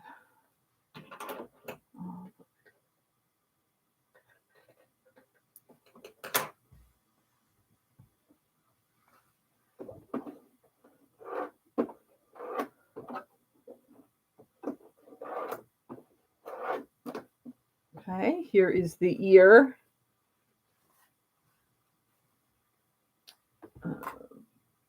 And we're going to put some background pieces right on this unit right away.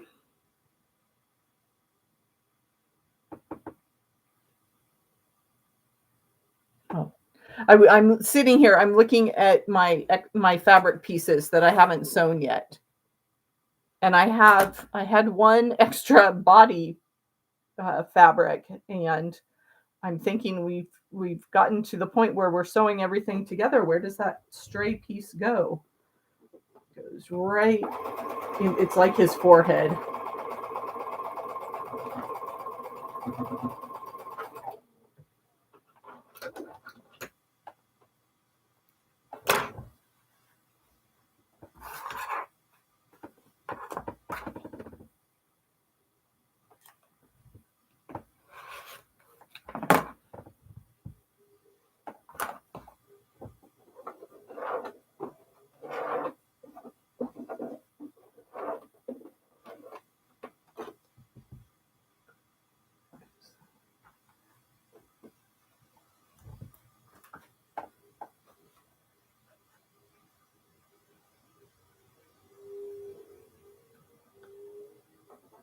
So if you want to know how old this project is, I'm going to say I started it in sometime in 2020, and made good progress on it that year, and then it got set aside for other projects. But I am happy to finally be close to a finish.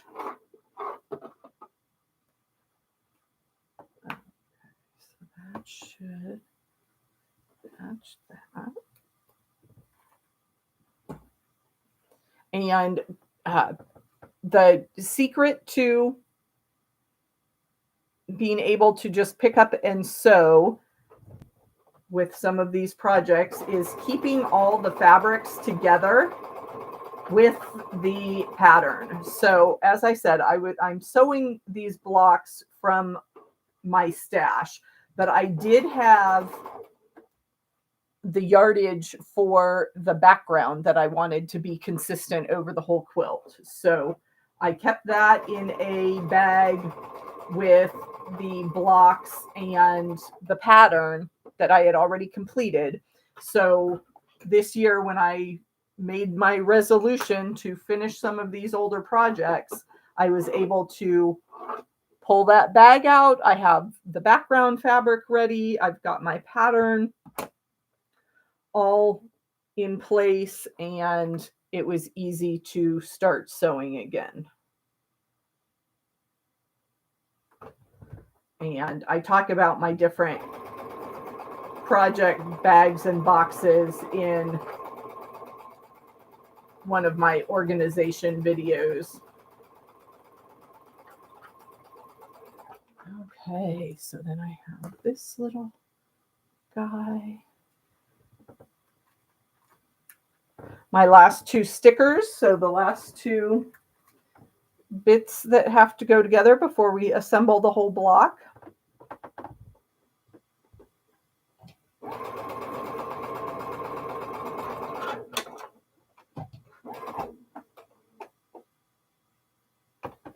Okay. So here we have an ear, and this fabric is on the outside, so this will be the right ear, and I've got the left ear. So let's make sure that's nicely finger pressed so that it can line up.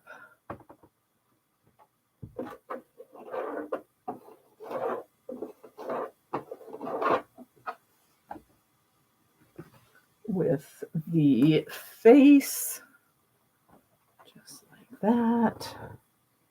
And let's see, there's no real seams to meet on this one, so let's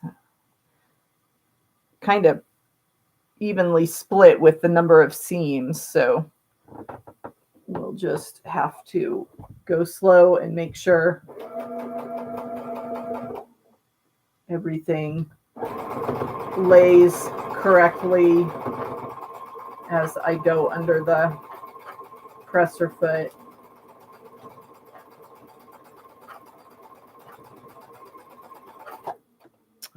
Okay, and then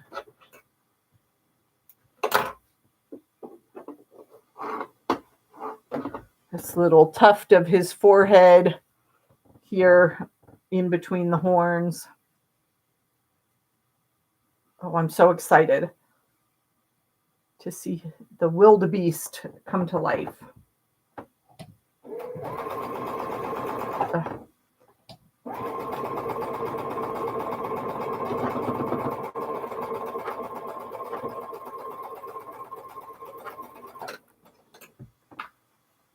And I also like on this block that the units are like evenly spaced to come together so that you don't, you're not waiting on one unit the top row and the bottom row have the same number of sections.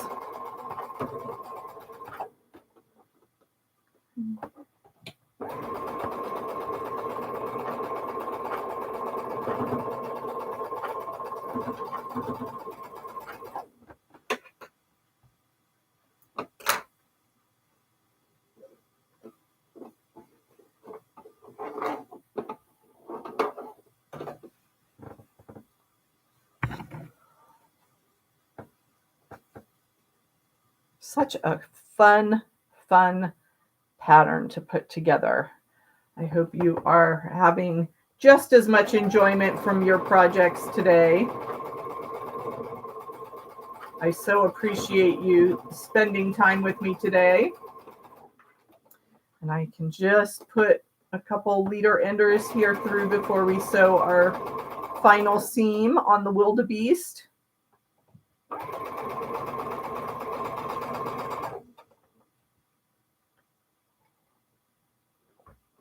I've gone just a little bit over the 2-hour mark that I set for myself.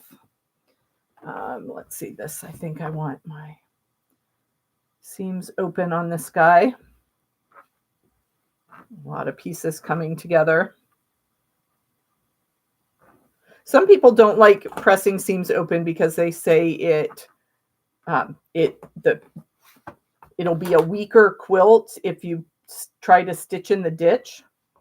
And I think I'm going to do an all over pattern for the quilting on this, so I don't really have to worry about stitch in the ditch.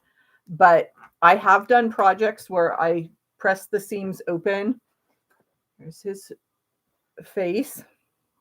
And here are the horns.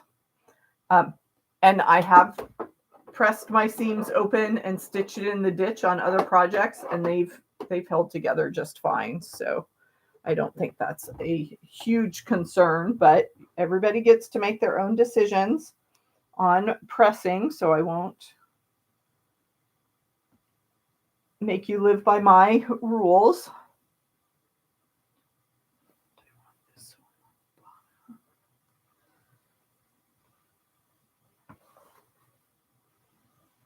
And again, this is a pretty long seam across this block, almost 18 inches wide.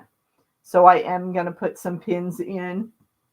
Not absolutely necessary. I could certainly hold those pieces together, but just to give myself a little more security as I get started there.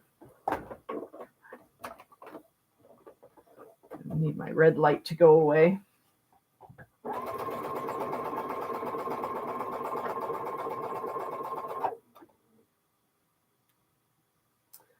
Final seam for today.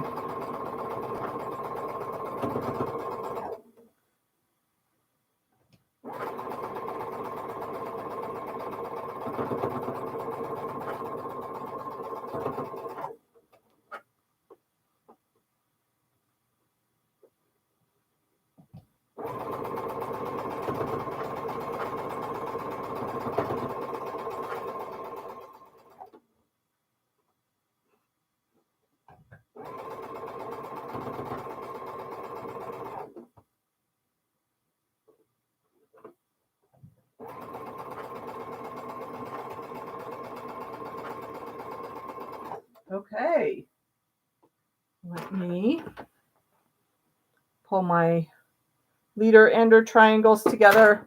I just sew my triangles on one of the short sides so that I can make hourglass units. Instant gratification. It takes too long to get 4 pinwheel half square triangles sewn for pinwheels, so I do quarter square triangles.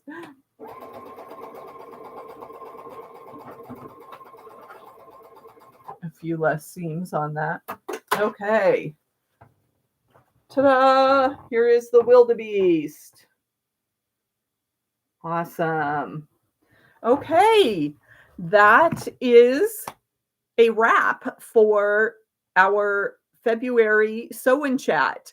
As I said, this is a monthly event on the second Saturday. I will try to keep showing up in the morning, but depending on my schedule, I can't predict. I haven't looked at my March calendar yet, but I hope to see you back the second weekend in March for some more sewing and some more progress on our UFOs. Thanks for chatting with me, and I'll see you soon.